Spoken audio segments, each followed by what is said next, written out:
Alright, well this video is getting posted a lot later in the day than I was originally planning on posting it, but it also took a lot longer to write than I was originally intending on. But now that Pikmin 4 has been out for a little while and we've all had a chance to play it some, I feel like it's time to jump back into some theories.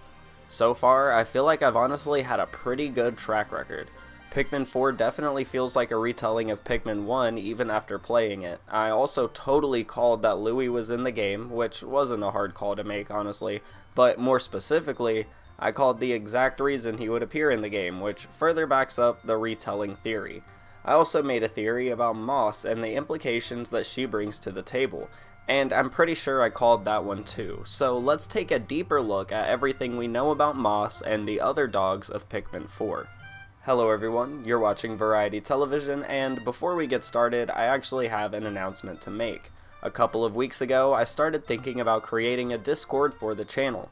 That way we could all have a more streamlined place to discuss theories, discuss things happening on the channel, share memes, and just have a place to talk in general. A few days ago, there were actually a handful of people asking if there was one or if I would ever consider making one. This pushed me to finally do it, so this is the first video announcement of the official Variety Television Pikmin Discord. I encourage you to check it out, and please be nice. The link should be in the description, but it's always on the channel page in the banner. Don't forget to check and make sure you're subscribed, and now let's get on with the video. For those of you who haven't seen my video regarding Moss, I'll do a quick recap. After the recap, the theory we will be discussing contains spoiler for late game events and story from Pikmin 4. If you don't want to be spoiled, I suggest you click away. Now, for my fellow Pikmin theorists who still remain, let's recap my original theory about Moss. This theory works off of the foundation of the split timeline theory, not the bad ending / good ending one, but the one I arbitrarily made up. This split timeline suggests that the original Pikmin, 1, 2, and 3 happen just like they do in their own separate timeline, which I named, very fittingly, the classic timeline. Pikmin 4, Pikmin 3, and Hey Pikmin exist on their own timeline, which I call the modern timeline. I imagine future games will expand on the modern timeline, but they have the option to work with either, I guess. So, modern timeline, Pikmin 4 is the first in the series. The crash we see at the start of the game is Olimar's first ever crash on PNF 404, first ever exposure to the Pikmin, and so on. My theory proposed that another captain would have had to crash before Olimar in order for him to find Moss.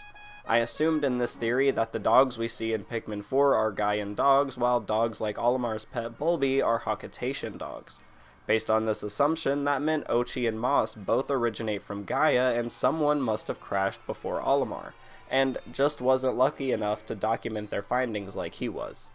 I think I got a lot of this right and a couple things wrong, so let's take a look at what the full game of Pikmin 4 can tell us about all of this. For starters, we're going to establish Moss's relationship to Ochi, as well as her origins, so we can figure all of this out. It's really interesting to note that Dalmo questions if Moss and Ochi could be siblings, further pushing that they have some sort of relationship. Olimar's notes on Moss, however, give us an even closer look at her origins. Olimar tells us that he believes Moss has always been a leafling dog, while Ochi only underwent a transformation. He also theorizes that the act of making something into a leafling is to establish a more permanent leader, since the leaflings can't leave the planet. I called that one too, by the way, I just didn't know that leaflings were unable to leave at the time.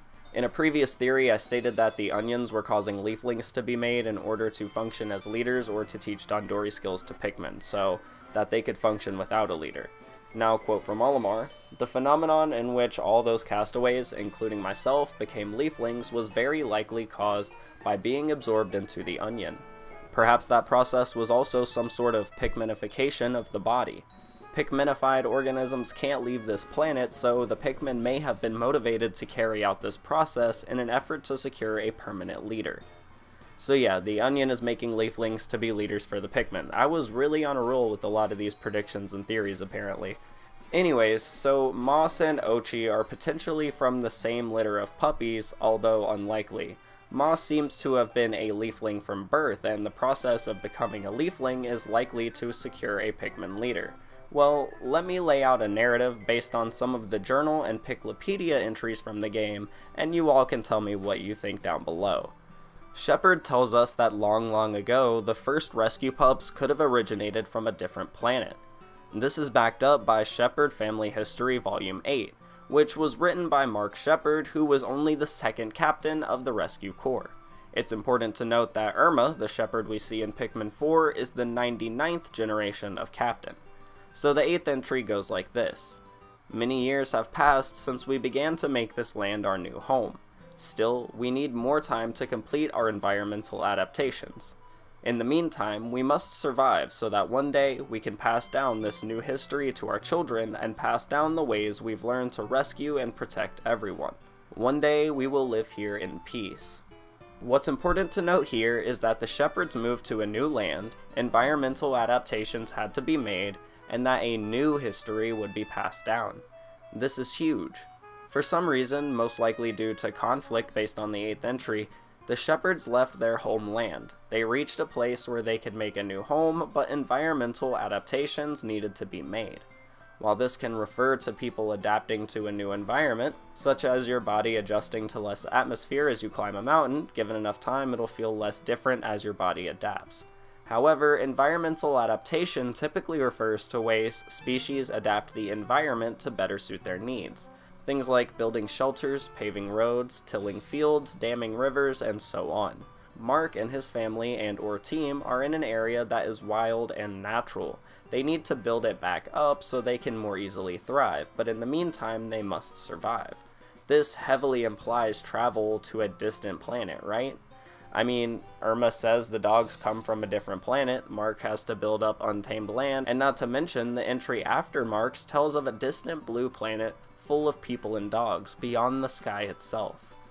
Maybe this is a hot take, but what if, just maybe, all of this is just folklore that's been passed down? Sure, Mark the second captain is in a land where he has to make a new home, but I think that's still on their home planet of Gaia. Hear me out though, because this has a lot to do with Moss down the line.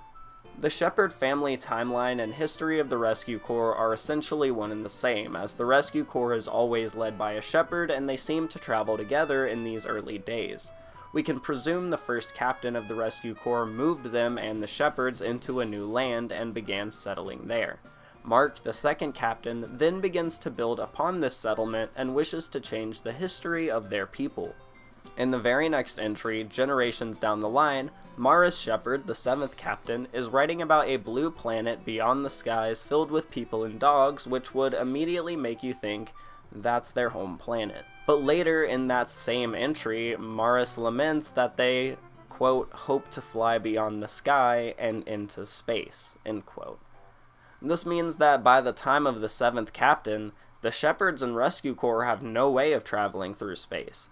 The 16th captain tells us that the Shepards have lived with rescue dogs since the very beginning. The 29th captain tells us that the dogs are trained to sniff out castaways, but they could be used to sniff out emotions as well, which would drastically improve the team's rescue ability. The 36th captain makes rescue pups into official rescue officers. Keep in mind that we're working with generations of captains here, as in 36 people so far have lived as captains for multiple years. Since we have no reference for the lifespans of this species, we will have to assume that they work similarly to humans. An average human generation is 20 to 30 years, so I'd say the middle ground of 25 years is solid enough for our purposes. At this point in time, it could very well be 900 years since the first captain, and only now are dogs becoming members of the team, despite being used by the team for the last 900 years. The 50th captain had a dream of going into space to rescue people. This is interesting because it would seem as though space travel isn't a possibility yet, as there have now been 2 captains, number 7 and number 50, that have dreamed of flying into space. The 65th captain, Ed Shepard, is the first captain to record any sort of space travel whatsoever. What this tells me is that if something brought them from another planet, that technology was completely forgotten by the 7th generation, only 175 years or so later, and it would take another 1,625 years to reach a point where they could travel to space again. I think Mark, the second captain, began to tell stories of a distant planet full of people and dogs. It's awfully strange since it doesn't seem like they have the ability to travel space yet, so why would he think this? Truly though, these stories, this new history as he put it, has great ripple effects throughout the generations, and absolutely reshapes the thinking of these people. I think the ultimate goal was to reach space, most likely to maximize rescues, but reach space either way. Mark begins this drive for space travel with his Tales of the Blue Planet, which works as we see Maris dreaming to travel past the sky only 175 years later. Fast forward another 1,000 years or so, and the dream to go to space is stronger than ever. Ponto's father had the idea that there were people in space that needed rescuing. With the inability to even go to space, why would he think there were people out there who needed help? Oh yeah, the Blue Planet, full of people and dogs just like them. This story that I'm claiming was made up by Mark or his predecessor is still driving people's innovation and ability to rescue others. At year 1625 of the Rescue Corps, Ed Shepard and his team become the first ever recorded people to travel into space. Over the next 400 years or so, this development causes a surge in technological advancements as well as enabling people to migrate into space. By year 2050 of the Rescue Corps, Penaya Shepard, the 82nd captain of the Rescue Corps, wrote the following entry. Quote, "Thanks to the technology that has come from space exploration, our lives have grown much easier and far safer, and on-planet rescue requests have decreased dramatically. But as migration into space continues to grow, our services continue to be needed. So I'm happy to announce we are extending our rescue services to the frontiers of space." You heard that right. Penaya straight up says that they have been colonizing on the planet until recently. Based on our timeline of the captains, there have been 400 years of space exploration, colonization, and so on, and the Rescue Corps has still been an on-planet service, helping those who need rescuing on Gaia. The advancements made by space exploration caused a boom in Gaian safety, and the Rescue Corps services are required less. 2,050 years into their advancement, and enough people are colonizing space to justify the Rescue Corps becoming a space-based operation. We meet Irma in current times. She's the 99th captain in the year 2475 of the Rescue Corps' recorded history. I know that was a lot, but consider this as a 2-for-1 deal. You get my Shepard history lesson and a theory about Moss all in one. Now onto the Moss part. Olimar says that Moss was born as a leafling, while Ochi wasn't. However, Dalmo says they look so similar he wonders if they were separated at birth. That seems to imply Moss is at the very least the same breed of dog as Ochi, a rescue pup. Then how could Moss be born as a leafling, you ask? Well, that's actually really easy to answer. She wasn't. Not at all, actually. Just like Ochi, she originates from Gaia and is in fact a rescue pup. Olimar finds her in a leaflingified state, sure, but she was fully grown and he'd honestly have no way of knowing what she was like when she was born. Ochi becomes a leafling pup purely from exposure to the Pikmin, and I think it's safe to assume the same thing happened to Moss. Remember the beginning when I mentioned my theory about another captain crashing before Olimar? Well, enter the Sage Leaf, an elderly leafling covered in white leaves found in a cave beneath the rescue post. I have no doubts this is a migrant from Gaia. To take it into theory land, however, considering how differently time works on PNF 404, I'd be willing to bet the Sage Leaf set out before the Rescue Corps even became an off-planet organization. To take it even further into theory land, I would be willing to bet the Sage Leaf is even an ancestor of Irma, a shepherd himself, or at the very least, a previous member of the Rescue Corps.